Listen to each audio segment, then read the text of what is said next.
వ్యాసుడిప్పుడు చాలా కఠినమైన మాటలు చెప్తున్నాడు తన కొడుకైన ధృతరాష్ట్రుడికి. ఏమనంటే, "నీ ప్రవర్తన, కౌరవుల ప్రవర్తన అంతా నేను ముందు నుంచి గమనిస్తూనే ఉన్నా. దీన్ని బట్టి మనకొకటి స్పష్టంగా అర్థమైంది. ఏమిటంటే, భూమి మీద అధర్మం చాలా పెరిగిపోయింది. కేవలం హస్తినలో మాత్రమే కాదు, యావత్ భూమండలాల్లో ఉన్న రాజులందరూ కూడా ఇలాగా పేట్రేగి కొవ్వుతో ప్రవర్తిస్తున్నారు. కించిత్ ధర్మాన్ని వాళ్ళు పాటించట్లేదు. అది మనకర్థమైపోయింది. అదే కాకుండా 11 అక్షోహిణుల సైన్యం కూడా వచ్చి దుర్యోధనుడు వైపే యుద్ధం చేయటానికి సంసిద్ధమయ్యాయి. దాన్ని బట్టే ఈ లోకంలో ఉన్న ధర్మము యొక్క విలువ మనకర్థమయ్యింది. అంటే ఇంత స్పష్టంగా చెప్పేస్తున్నాడాయన. ఎప్పుడైనా ఒక రాజుకి ఉండవలసిన లక్షణం కారుణ్యం, ఉండకూడని లక్షణం దంభం, అహంకారం.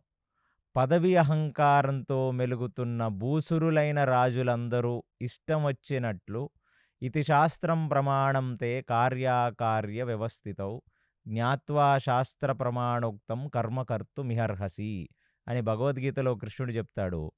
శాస్త్రము యొక్క ఆదేశాన్ని నిర్వర్తిస్తూ శాస్త్రము ఏమి చెప్పిందో ఒక క్షత్రియుడికున్న ధర్మాన్ని పాటిస్తూ భగవంతుడి పట్ల విశ్వాసంతో ప్రవర్తించిన రాజులు మాత్రమే భూమి మీద ఉండాలి.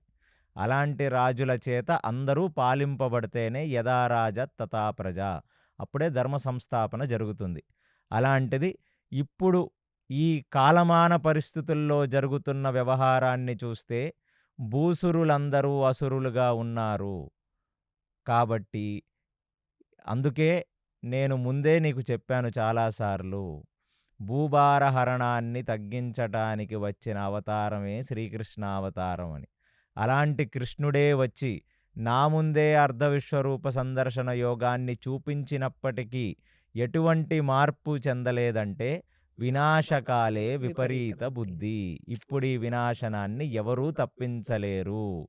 ఈ యుద్ధంలో ఎవరు గెలుస్తారు, ఎవరు ఓడిపోతారనేది నీకు స్పష్టంగా నేను చెప్పేసేది ఒకటే మాట, ధర్మం ఎవరి వైపు ఉంటదో వాళ్ళే గెలుస్తారు తప్ప ఇక్కడ సంఖ్యాబలంతో సంబంధం లేదు. ఇంత క్లారిటీ ఇంత ఇచ్చేసారైతే. క్లారిటీ వ్యాసుడు ఇచ్చేశాడు. ఎందుకంటే ధృతరాష్ట్రుడు మనసులో నా కొడుకు దగ్గర ఇంకా 11 అక్షోహిణుల సైన్యం ఉంది అని పేట్రేగిపోతున్న ధృతరాష్ట్రుడు యాంగ్జైటీలో ఆయన పెట్రోల్ పోసేశాడు ఇప్పుడు.